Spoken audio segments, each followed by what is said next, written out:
Good evening. With several cases of the measles popping up in Edmonton and other parts of Canada, health authorities are now investigating a case of measles in an unimmunized child under age 5 in our local region and are cautioning members of the public who may have been exposed. Now, measles is a highly infectious and potentially serious disease that is easily transmitted through the air. If you visited the following places in Lloydminster on April 21st, you may have been exposed to measles. Now, that includes places such as Boston Pizza in the morning hours of 11:30 a.m. till 3 p.m., Mark's Work Warehouse, Walmart, and McDonald's restaurant on the south side. Symptoms include high fever, cough, a runny nose, followed by a rash. Now, the rash often starts on the face before spreading to the rest of the body.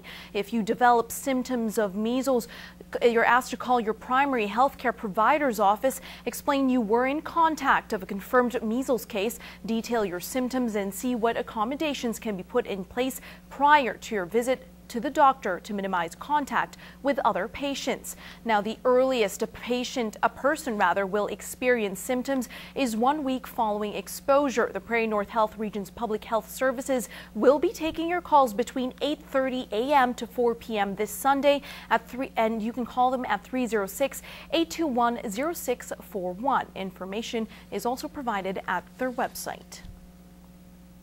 A 25-year-old man has been arrested and charged after he smashed his vehicle into a local gas bar yesterday morning. Lloydminster RCMP say it happened at around 8:30 a.m. at the 7-Eleven gas bar on the 3600th block of 50th Avenue. There was minor damage to the structure. Police quickly located the vehicle, which was dragging a large block of concrete from the scene of the collision. Now, 25-year-old Timothy Gunn was arrested and faces several charges, including mischief, dangerous operation of a motor vehicle, driving while suspended, and taking an auto without consent, and possession of a controlled substance. Gunn is in custody and will appear in Saskatchewan Provincial Court on April 28th.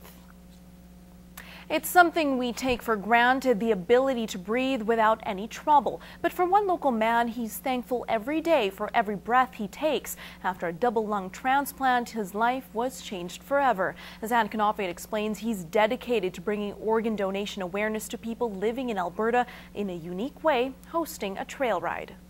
Morris Irving calls it his second birth. March 13, 2011, he received lungs after being on an oxygen tank for 5 years and on the waiting list for a donation for 9 months. Because I had COPD and I couldn't breathe anymore. I was on oxygen, and because of a donor, I'm continuing living. And he isn't letting life pass him by. I work and I just do it, fish and hunt, and my grandkids, I spend lots of time with them, and I couldn't be happier. It's way different now.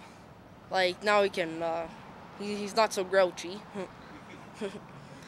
Yeah, and he's not like wrapped up in his oxygen tank tubes and stuff. And he walks faster. Hunter remembers when his grandpa was in the hospital, but he says he didn't give up hope. I was worried that he might not,